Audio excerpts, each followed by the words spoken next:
What's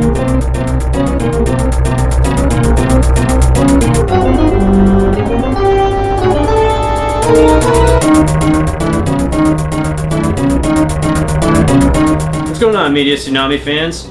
John, Josh, and I got together and we decided let's take a trip down memory lane and share with you guys some of our favorite boss battles throughout our gaming history. Let's not waste any more time, and I'll jump right in with my number 4 choice. Start off, I'm actually taking my favorite game of all time, Super Metroid, and sharing with you guys my favorite boss battle from that particular game. The final boss of that series, or this game, is Mother Brain. If you played the original Metroid game, you know that you break into the space pirate base, destroy the Mother Brain, you escape. In this game, you do the same thing. You get to her, you shatter the tank that keeps her held captive, shoot her, she dies, all is good. But, there's a twist in this game. She rises back up with this new, improved, dinosaur-like body and begins to just really ruin your day. Gets you to the point where you are at the brink of death. And who should show up but the baby Metroid, who you've tried to recapture this entire game. And the Metroid takes her down, gives you energy back, and then is unfortunately slain by the resurrected Mother Brain, whom you then proceed to annihilate.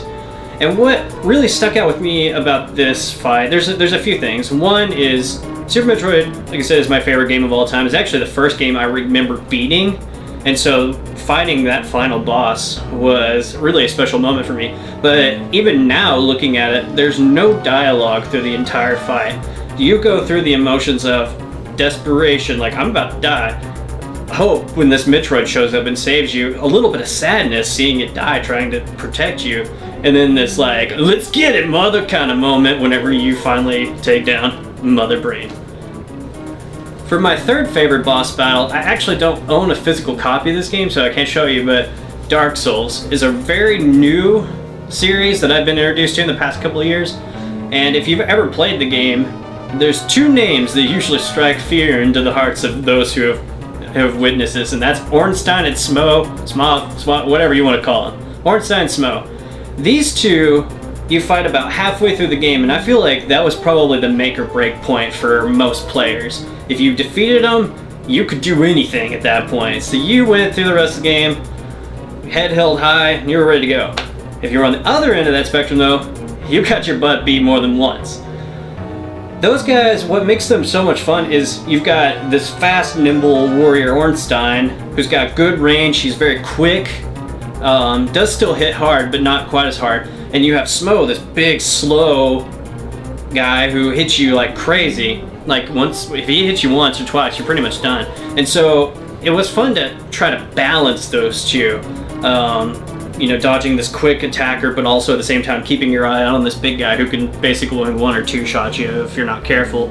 And what made that, I feel like that's probably the best fight that the series has offered to date. I mean, there's a lot of great ones out there, and we trimmed our boss battles down to just a few. But that's the one that really stuck out with me the most, and one that I enjoyed playing. They also probably hold the number 1 spot for most frustrating boss for me. As I played through the game a second time, and for whatever reason just struggled like crazy with them. I was eventually able to overcome them again. It was a great moment for me. My second favorite boss battle is kind of a bit of a surprise, and not one you'd expect. So another favorite game of mine was the original Pokemon games, Red, Blue, or Yellow, depending on which version you played. Now that game starts out with you're this 10-year-old who is given your first Pokemon, go out on this journey, and your next door neighbor, who is your biggest rival, is kind of a jerk, gets one as well. And you progress through this game, you're beating gym leaders, you're stopping this evil Team Rocket organization, and eventually you move on to challenge the Elite Four, the final obstacle to becoming the Pokemon champion.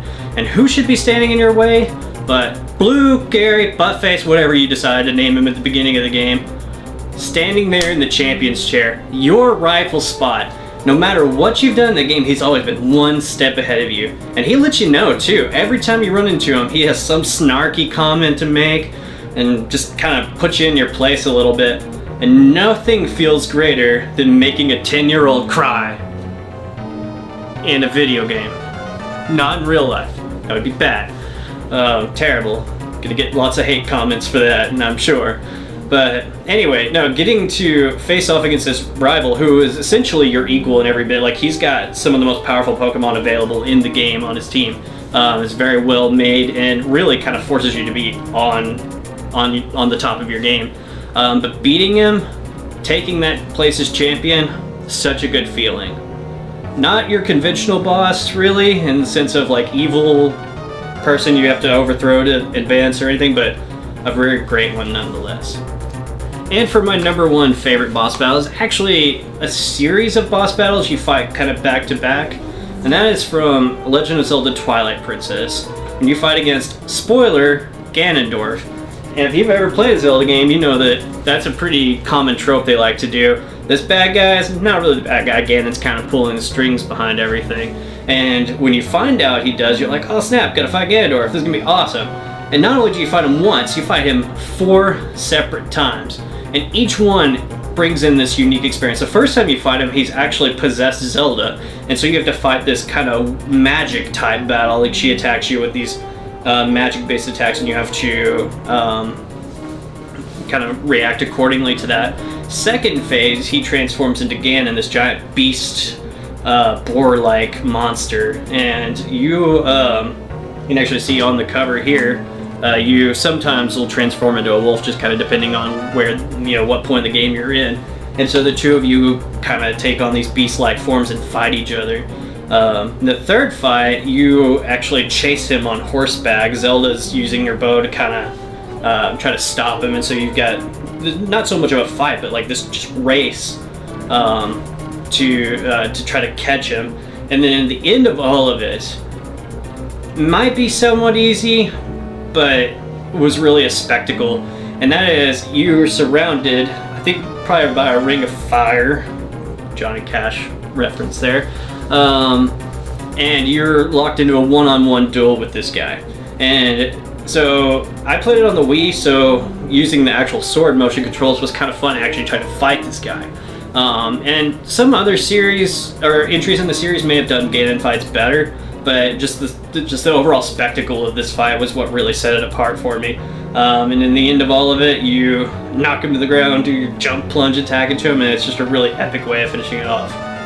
And that's one that just, as an individual fights, they're cool, but all of them together really kind of seals it as, I would say, the best boss I've ever played in a game.